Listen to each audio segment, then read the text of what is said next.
নিজের জীবন তুচ্ছ করে ২০ শিক্ষার্থীকে উদ্ধার করা মাইলস্টোন কলেজ শিক্ষক মেহেরিন চৌধুরী প্রেসিডেন্ট জিয়াউর রহমানের ভাতিজি। তিনি প্রেসিডেন্ট জিয়াউর রহমানের আপন খালাতো ভাই মহিতুর রহমানের মেয়ে।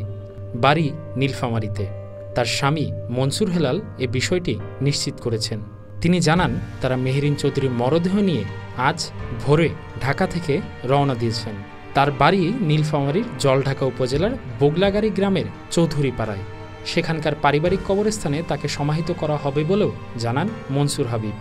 তার মৃত্যুর পর সামাজিক যোগাযোগ মাধ্যমে তার পরিচয় তুলে ধরেন তার পরিচিত স্বজনরা। সেসবে তুলে ধরা হয়, তিনি কখনোই রাজনৈতিক পরিচয় দিতেন না। বিএনপি চেয়ারপারসন যখন অসুস্থ হতেন, খাবার নিয়ে যেতেন মেহেরিন চৌধুরী।